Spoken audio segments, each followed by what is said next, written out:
Y hoy día tenemos nuestra última clase de biología. Esta es la unidad 2 del módulo 5 y es la última unidad de ese módulo. Ese módulo es bien chiquitito, solo tiene 2 unidades y en ese módulo me parece que hay cosas que no aparecen en el libro, pero que sí vamos a ver en la clase, porque a veces las preguntan en la prueba. Y como ustedes no necesariamente estuvieron antes en primer ciclo en el programa de la universidad, no tienen por qué saber esas cosas y entonces vamos a repasarlas igual de todas maneras. Ya vamos a ver un poquito de las cosas que se ven en primer ciclo y después las cosas que ya les corresponden a ustedes en segundo ciclo.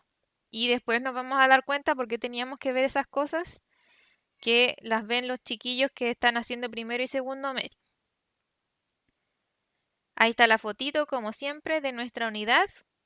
Y nuestros objetivos son saber qué son los ecosistemas, cómo fluye la materia y la energía en estos ecosistemas, que son preguntas que siempre aparecen en las pruebas. Eso de la materia y de la energía generalmente lo preguntan. También lo que tiene que ver con las cadenas y las tramas tróficas y los tipos de daños y también cómo podemos conservar los ecosistemas. Para saber entonces cómo hacer todas estas cosas con los ecosistemas, necesitamos saber qué es un ecosistema y la palabra ecosistema viene de ecos, que significa casa. Por lo tanto, el ecosistema es el lugar donde todos habitamos y está, ¿cierto? Comprende un conjunto de factores que van a ser vivos o bióticos y también de factores no vivos o abióticos.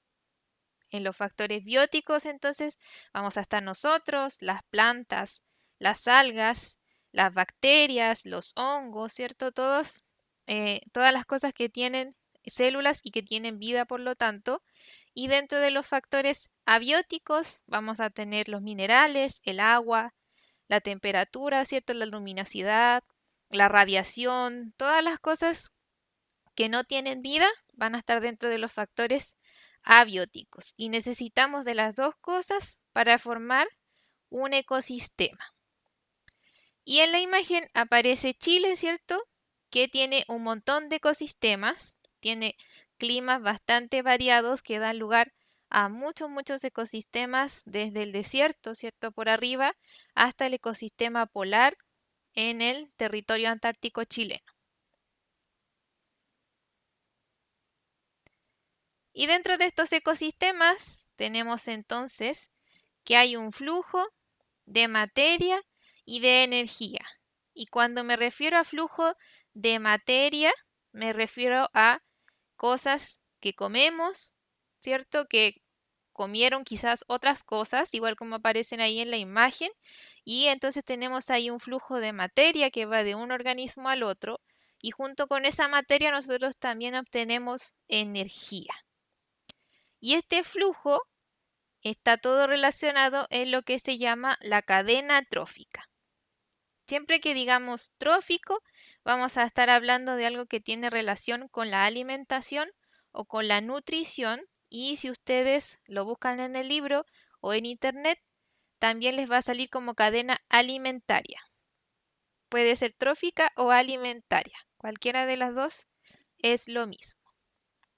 Y en esta cadena hay eslabones y estos eslabones van a participar en el flujo de materia y de energía desde una base que va a tener esta cadena hasta la cúspide y generalmente vamos a tener estos organismos de las cadenas agrupados en pirámides. Los organismos que interaccionan en estas cadenas tienen distintos tipos de nutrición, ¿cierto? Hay organismos que necesitan de otros para alimentarse, como nosotros, y hay organismos que generan su propio alimento, como las plantas. Los que generan su propio alimento los vamos a reconocer como autótrofos, porque, ¿cierto? De auto, de que ellos mismos generan, y trofo, su nutrición.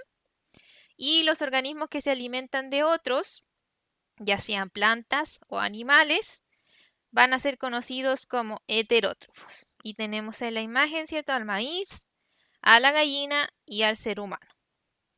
En este caso, el único autótrofo es el maíz, generalmente, ¿cierto? De hecho, solo las plantas son autótrofas y todos los demás que vienen desde las plantas hacia arriba serían heterótrofos, incluyéndonos a nosotros. No tiene que ver eso con si son herbívoros o si son carnívoros, solamente tiene que ver con si sintetizan su propio alimento o si requieren de otros para poder alimentarse.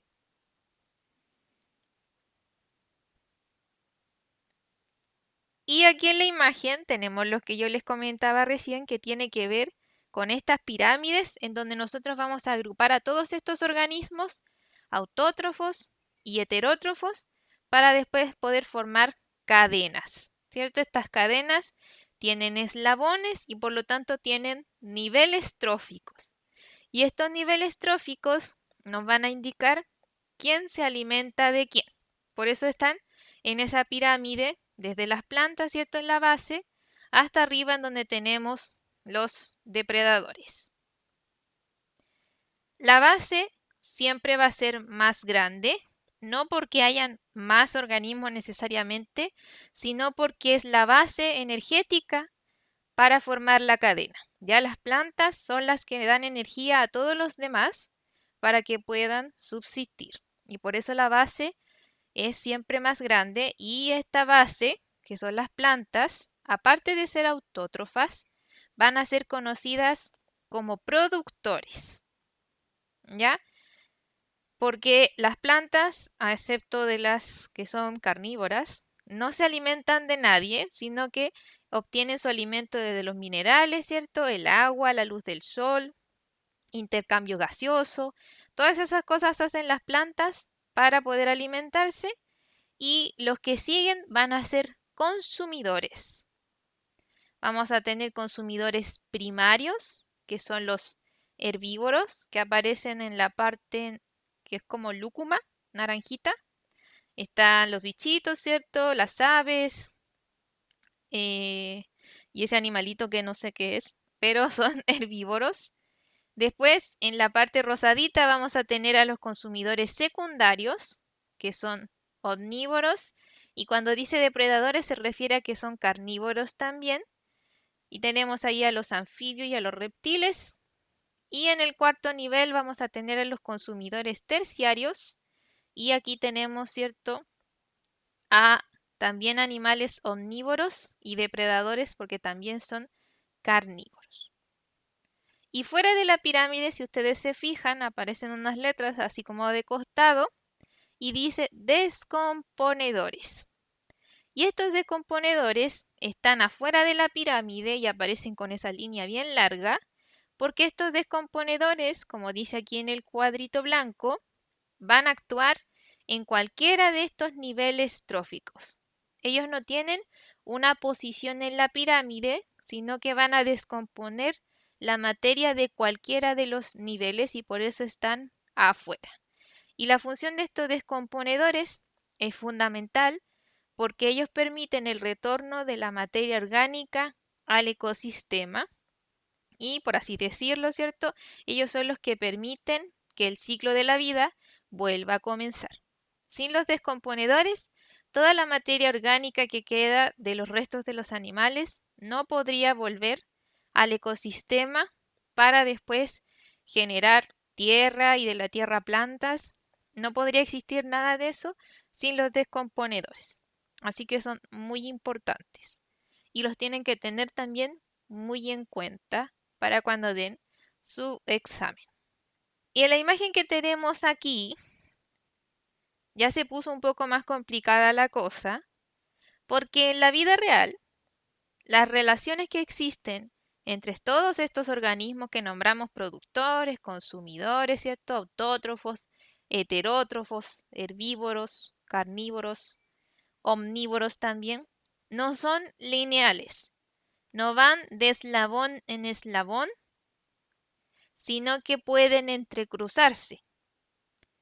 Y este entrecruzamiento de organismos ¿cierto? Puede existir uno que come más de una planta o puede existir, ¿cierto? Un bichito que es consumido por más de un anfibio. Todas estas relaciones que son un poco más complejas que las cadenas son las tramas tróficas. Y en la guía aparecía una trama trófica, que es un poco más compleja, ¿cierto?, que la cadena alimentaria.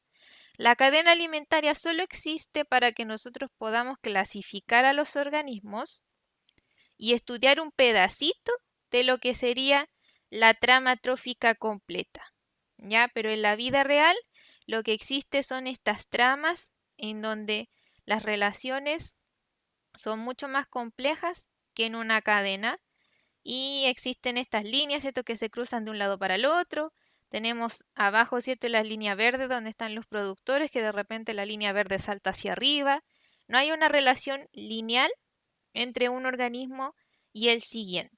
Otra cosa que ocurre en estas tramas y cadenas, ¿cierto?, cuando interaccionan todos estos organismos en el ecosistema, es que fluye energía.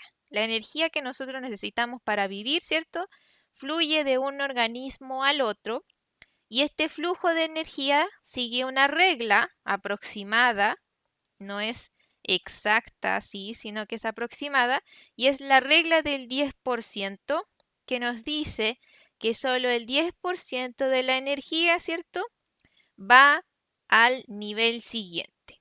Y es por eso que yo les explicaba que las plantas que están en la base son las más grandes, ¿cierto? La base es amplia porque tienen la mayor cantidad de energía y esta energía va disminuyendo a medida que nosotros vamos subiendo en la pirámide de un eslabón al otro.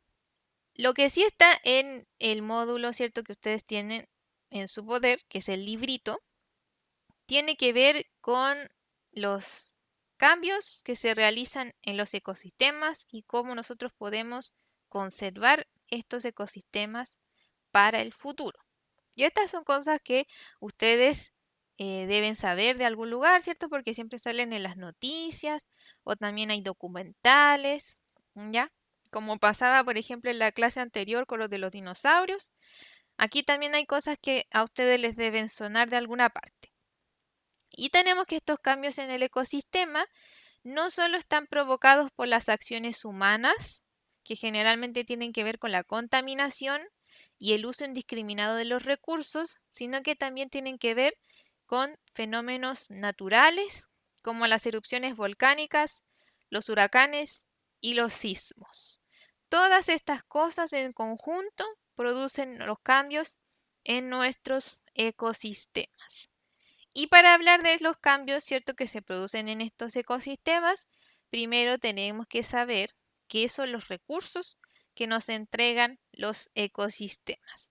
Y estos recursos naturales, ¿cierto?, porque son entregados por el ecosistema, pueden ser bióticos o abióticos. ¿Ya? Tenemos recursos, ¿cierto?, que son organismos vivos y también tenemos recursos como los minerales que aparecen ahí en la imagen que corresponderían a la parte no viva. Y según su capacidad de regenerarse, entonces vamos a clasificar estos recursos como renovables o no renovables. Los renovables son aquellos que pueden regenerarse mediante procesos naturales. ¿Qué quiere decir esto? Que pueden regenerarse a través de la reproducción, por ejemplo, como ocurre con los moluscos o con los mamíferos, ¿cierto?, que pueden tener crías y entonces podemos regenerar ese recurso. O también lo que ocurre con las plantas, ¿cierto?, que se pueden sembrar cuando botan la semilla y entonces tenemos nuevamente la planta. Y los recursos no renovables son los que no pueden regenerarse o renovarse y se consideran limitados, como en el caso de los minerales que están ahí en la roca, ¿cierto? Una vez y ya, y cuando nosotros los sacamos, ese mineral no vuelve a aparecer en la roca porque tuvo que pasar mucho tiempo para que pudiera estar ahí. Cosa que también ocurre, por ejemplo, con el petróleo, que a pesar de ser de origen orgánico, no puede renovarse eh, de manera rápida y entonces también se considera como un recurso no renovable o limitado, porque se requieren miles de millones de años para poder volver a formarlo. Y tenemos aquí una noticia que es de hace algunos años para explicar un poquito si estos recursos naturales renovables pueden un día pasar a ser no renovables, ¿cierto? Las cosas no son para siempre y entonces estos recursos renovables, como teníamos ahí los moluscos, pueden un día pasar a ser no renovables e incluso, como aparece ahí, ¿cierto?, a extinguirse. Y la noticia nos habla de la extracción del loco, ¿cierto?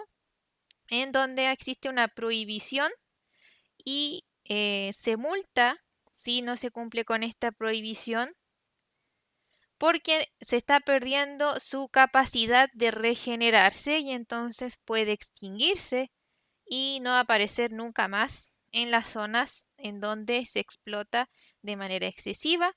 Hay otros animales del mar, ¿cierto? Que siempre salen en las noticias, que existe beta, ¿cierto? Que no se puede pescar y suben los precios y queda un poco la escoba, ¿cierto? Porque están intentando conservar a las especies que van quedando para que puedan alcanzar a regenerarse.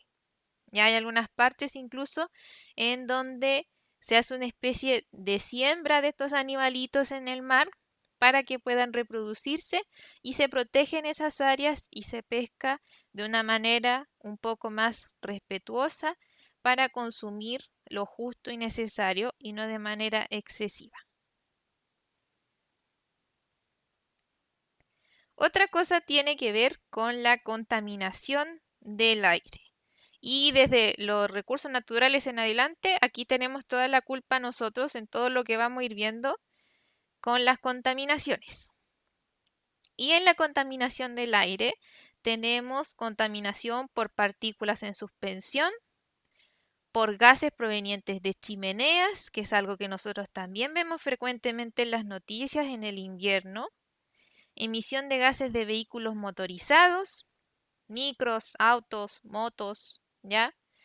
Y sustancias en aerosol.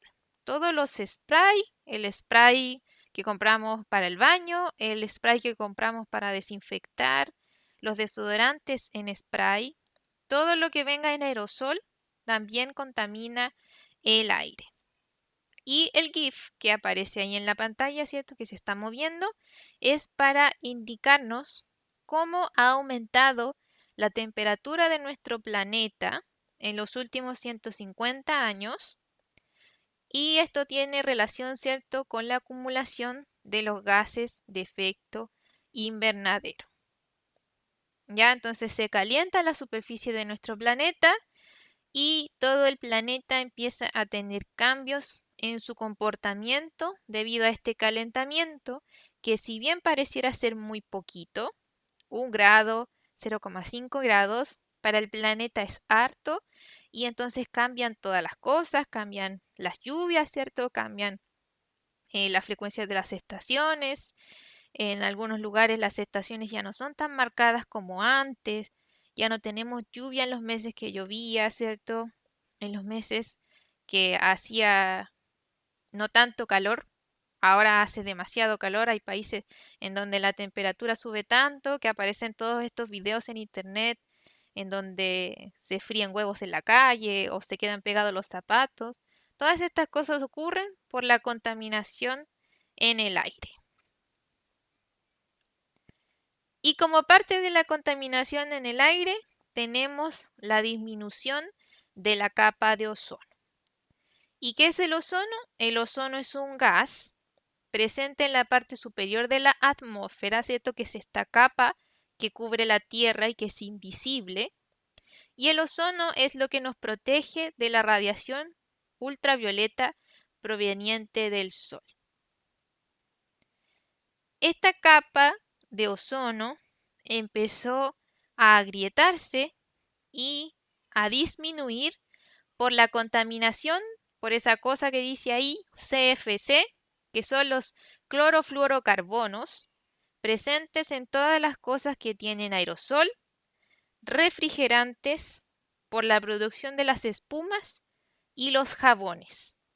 Todas esas cosas tienen productos de desecho, que son los clorofluorocarbonos, que van a hacer que este ozono empiece a desaparecer por esa reacción que aparece ahí en la imagen, que no es necesario que la aprendamos, pero sí que la podamos visualizar.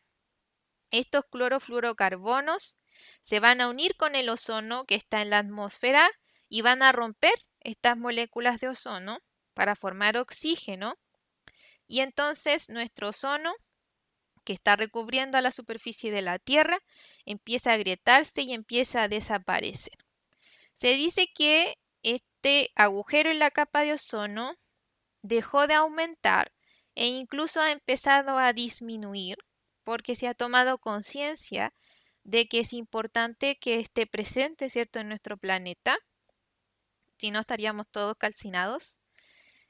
Y esperemos que esto siga así y no empiece a disminuir otra vez, porque el ozono es muy importante cuando está en la atmósfera. También tenemos la contaminación de los suelos. Y esta contaminación de los suelos tiene que ver con los residuos, ¿cierto? Sólidos, líquidos, orgánicos e inorgánicos, ocasionando pérdida del suelo y desertificación. Ya perdemos suelo en donde se puede habitar y perdemos suelo en donde también se puede cultivar o pueden vivir animalitos o cualquier cosa que tenga que ver, ¿cierto?, con la vida y la mantención de los ecosistemas. Tenemos que esta contaminación del suelo va a estar provocada por los pesticidas, que también los vamos a ver de nuevo en la contaminación del agua, la basura, allá aparece una playa, los residuos mal almacenados, como los barriles que tenemos ahí abajito, ¿cierto? La lluvia ácida, que es provocada por la contaminación de las industrias. Y también podemos tener cierta contaminación indirecta, como aparece ahí abajo, por residuos enterrados en el suelo que liberan sustancias nocivas a las aguas subterráneas. Ya, si las cosas no están bien almacenadas para permitir su degradación, entonces van a contaminar de manera indirecta el suelo y las aguas. Así que, a pesar de que produzcamos desechos, tenemos que procurar que estos desechos contaminen lo menos posible el suelo y el agua. Y aquí viene la contaminación del agua. Y en la contaminación del agua tenemos, por ejemplo, microorganismos patógenos, por cualquier cosa que esté infectada, ¿cierto? O productos de desecho de los hospitales, detergentes sintéticos, todo lo que usamos para lavar la ropa en la lavadora, eh, el Quicks que utilizamos, ¿cierto?, para lavar la loza, todas esas cosas contaminan el agua siempre que tengan nitratos y fosfatos. Si son libres de esos productos, entonces no contaminan nuestras aguas. Los fertilizantes, los pesticidas, que también vimos en la contaminación del suelo, el petróleo y todos sus derivados corresponden a agentes contaminantes del agua. Cuando hay derrames de petróleo es terrible, ¿cierto? Los animales quedan llenos de petróleo, hay que rescatarlos para limpiarlos, para que puedan respirar. Se pierde gran parte de la fauna marina, ¿cierto? Con la contaminación por el petróleo. Y cuando hablamos de los derivados del petróleo, hablamos de cosas como los plásticos, que también contaminan bastante el agua y afectan, ¿cierto?, a los animalitos que viven en el mar. ¿Por qué es importante cuidar nuestra agua? Porque como dice ahí en el recuadro, a pesar de que nuestro planeta está cubierto en su mayoría por agua, solo el 2,5% de toda esa agua es agua dulce que se puede convertir en agua potable para nuestro consumo. Todo el resto es agua que está atrapada en los glaciares, en las montañas, o que es salada, ¿cierto? Y entonces no podemos tenerla de manera más rápida para el consumo. Y respecto, ahí está el grafiquito, ¿cierto? Del agua. Respecto a la contaminación del agua, tenemos esto bien importante que se llama la eutrofización del agua. Yo les decía, ¿cierto? Que el Quicks y el detergente, ¿cierto? El Omo, el Drive, todas esas cosas contaminan nuestras aguas porque vienen con estos nitratos y fosfatos que cuando llegan al agua son alimento para las algas que están en el agua. Estas algas empiezan a alimentarse de todos esos nitratos y fosfatos, muy felices, pero empiezan a crecer tanto que consumen todo el oxígeno que hay en el agua y entonces el resto de los organismos que viven ahí no pueden vivir y tenemos, ¿cierto?, la imagen de arriba en donde estas alguitas están muy tranquilas y felices. Y después tenemos estas alguitas que crecen de manera excesiva más abajo y nuestro pececito que murió porque ya no había oxígeno en el agua para poder consumirse. Y tenemos entonces después que el agua se estanca y tiene excepto esa superficie como verdosa y todos los pececitos mueren y el agua entonces ya no se puede consumir ni utilizar para la vida de otros organismos. Y tenemos también respecto, ¿cierto?, a los pesticidas, plaguicidas, herbicidas. Este plaguicida, que es el DDT, que fue utilizado para la erradicación de la malaria y que se rociaba en grandes cantidades porque se consideraba, ¿cierto?, algo milagroso. Y entonces después descubrieron que este DDT en realidad era una amenaza para la salud ambiental porque como todos los otros pesticidas, herbicidas, ¿cierto? Este plaguicida también producía contaminación de las aguas. Y todas estas cosas que ocurren, ¿cierto? Que tienen que ver con la contaminación del aire, del agua, del suelo, tienen un impacto en la biodiversidad y yo les puse aquí el ejemplo que todos conocemos de las abejas, ¿ya? Las abejas que están en peligro de extinción, tenemos que disminuyen su población en un 8% cada año, producto del uso de estos mismos pesticidas, de la instalación de antenas de telefonía celular, las torres de alta tensión, los cultivos transgénicos también se dice que afectan a estas abejitas y la invasión de otras especies de abejas que también afectan, ¿cierto?, al nicho que ellas tienen en el ecosistema y se hacen bastantes, ¿cierto?, campañas para que nosotros podamos cuidar a estas abejitas porque un tercio de los alimentos que consumimos provienen de la polinización de las abejas, ¿ya? Si las abejas no existieran, se desestabilizaría toda esta cadena, ¿cierto? Toda la trama en la que participan las abejas y entonces todos los eslabones hacia arriba perderían un poco el espacio que tienen y habría caos. ¿Qué acciones podemos tomar nosotros para la conservación del medio ambiente? Yo me imagino que ustedes ya lo saben, el reciclaje es lo principal, ¿cierto? Por eso hacen falta puntos de reciclaje, ¿cierto? Producir fertilizantes a partir de desechos orgánicos, lo que se conoce como el compost, la utilización de fuentes de energía alternativas, como la solar, la eólica, ¿cierto? También se utiliza la geotérmica y en algunas ocasiones también se utiliza la nuclear, aunque un poco peligrosa, pero también es una manera alternativa que no debería producir tanta contaminación si se manejan de manera adecuada los desechos. Ya, La guía entonces, a ver cómo nos va hoy día. La primera pregunta que teníamos en nuestra guía era justamente este asunto de las tramas tróficas. Y el problema con el asunto de las tramas tróficas es que me parece que, como yo les decía, no sale en el libro. No estoy 100% segura, pero creo que no aparece en el libro de lo de las tramas tróficas. Entonces ahí les va a quedar en el video, ¿cierto? Y también en el PPT el contenido de las tramas tróficas que se ve en primer ciclo. Y teníamos que observar esta trama trófica, ver a todos los animalitos que estaban ahí y nos preguntaban el efecto que tiene en la trama la eliminación de la planta debido a la acción humana. Ya ahí tenemos la planta, ¿cierto? Eliminada por la acción humana. Y teníamos hartas alternativas.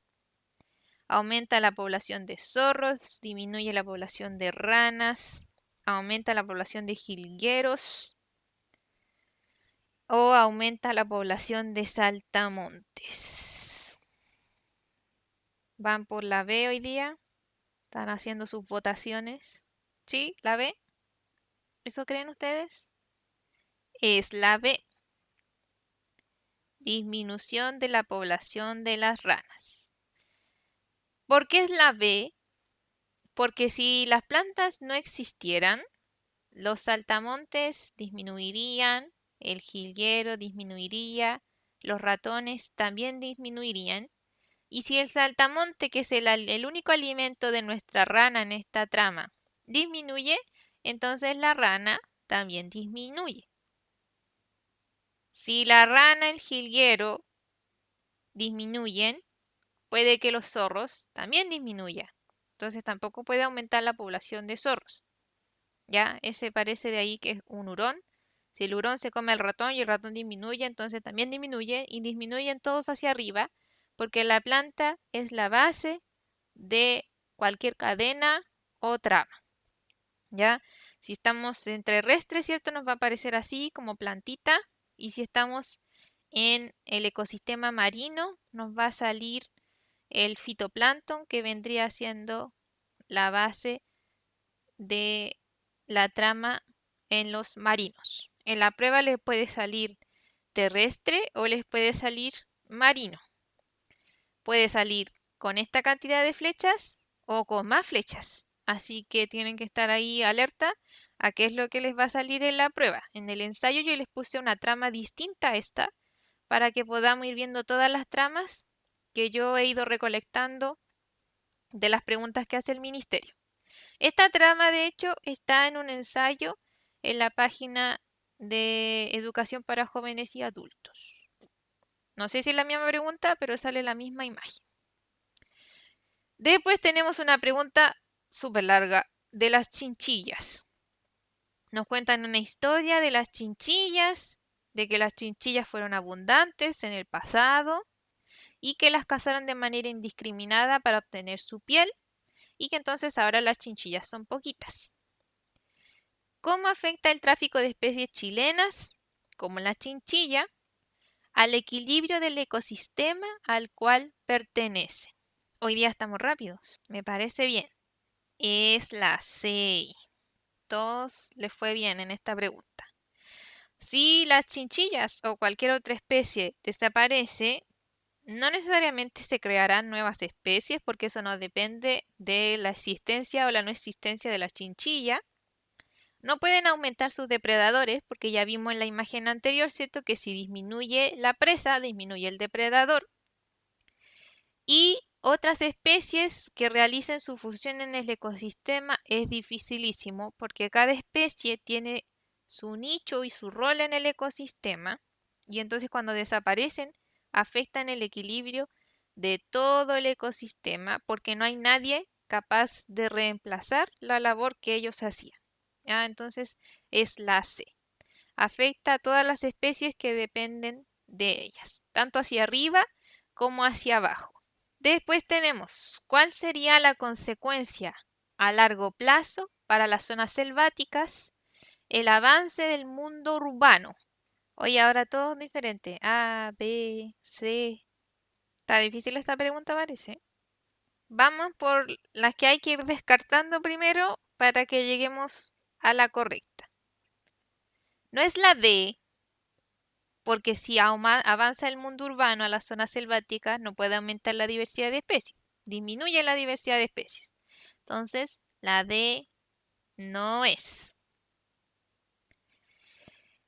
La reducción de la capa de ozono sí tiene que ver con el mundo urbano, pero no es exclusivo de las zonas selváticas. Puede ocurrir en cualquier lugar. Y acá estamos hablando específicamente de las zonas selváticas, entonces vamos a descartar la B. Nos queda la A y la C. Si estamos hablando de zonas selváticas, estamos hablando de lugares que tienen un montón de arbolitos, de arbustitos, ¿cierto? Pastito, cosas verdes, plantas. Estas plantas contribuyen al recambio de dióxido de carbono por oxígeno en nuestro planeta. Se conocen, ¿cierto?, como los pulmones del planeta. Partes como el Amazonas son importantísimos en nuestro planeta por este recambio entre el oxígeno y el dióxido de carbono. Entonces, la correcta es la C. ¿Por qué no es la A? Porque a pesar de que avance el mundo urbano, los recursos naturales en las zonas selváticas siguen regenerándose en menor medida, pero siguen regenerándose. Recordemos que recursos naturales no solo son las plantas y las cosas vivas, también son las cosas que no tienen vida. Ojo con esa parte de los recursos naturales. Pueden ser bióticos y abióticos. No solamente hablamos de los arbolitos del Amazonas. ¿Se entiende por qué la C? ¿Sí? Ya. Estaba difícil porque todas eran como de consecuencias del mundo urbano, pero teníamos que llegar como a la menos mala, a la más correcta. Así son las preguntas del ministerio. Enredadas.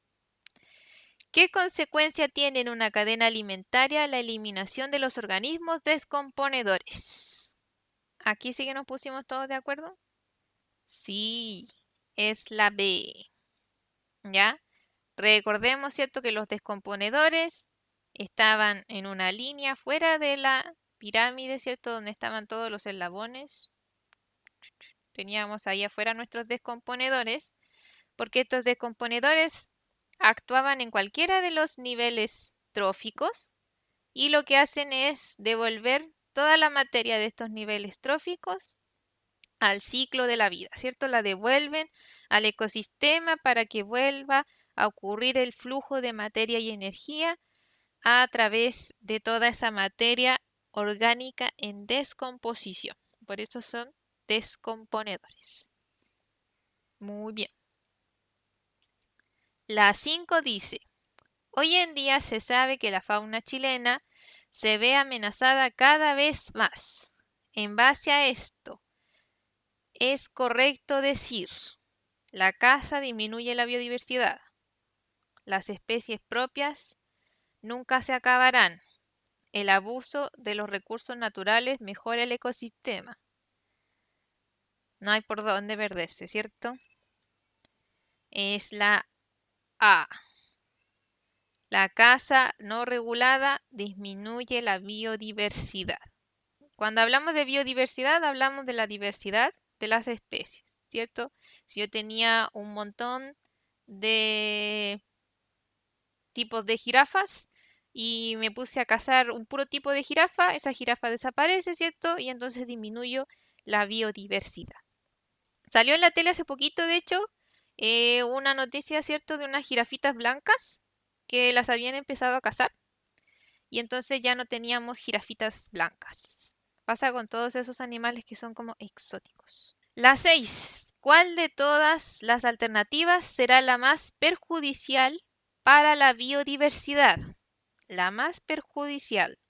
Reducir el espacio introducir especies exóticas, disminuir la ración de alimento, introducir carnívoros donde solo habitan herbívoros. ¿Por qué ustedes creen que es la A?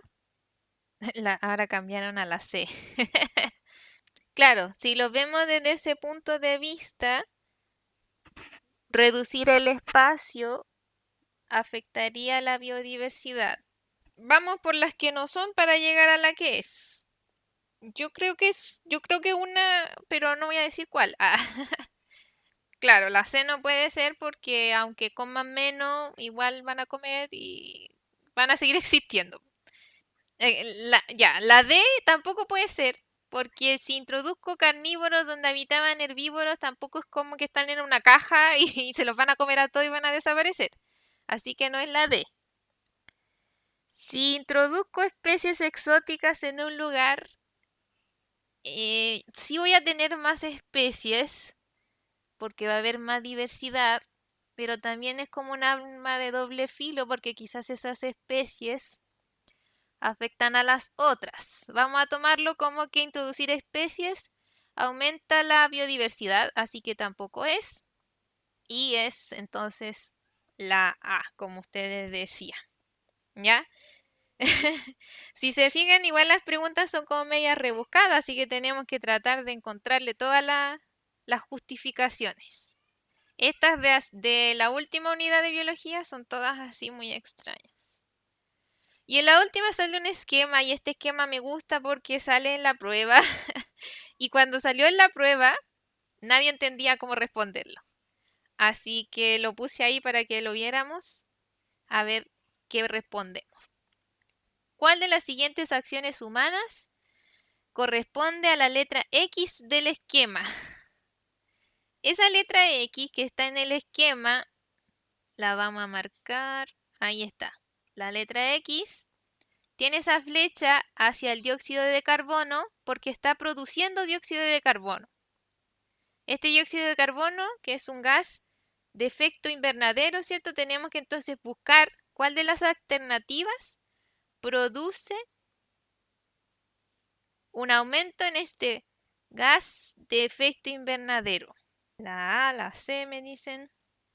Y acá todos nos pusimos en desacuerdo. Ya vamos a ir viendo una por una otra vez. Todas las que aparecen aquí, ¿cierto? Son acciones humanas contaminantes. Pero no todas las que están ahí producen específicamente o aportan con este tipo de gas de efecto invernadero.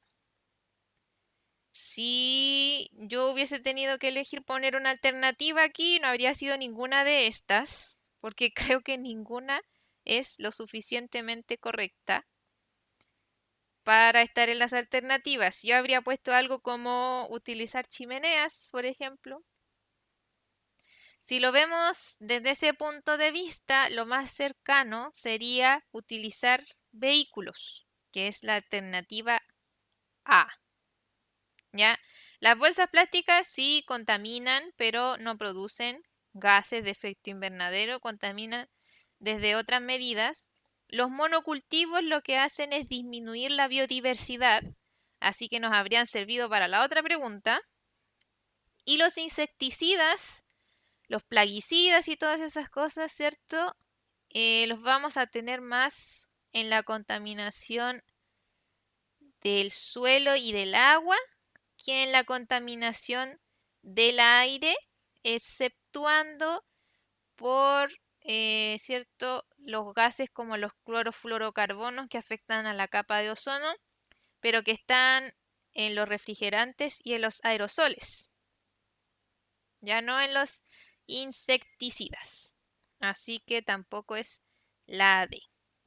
Esas son todas las preguntas de nuestra guía.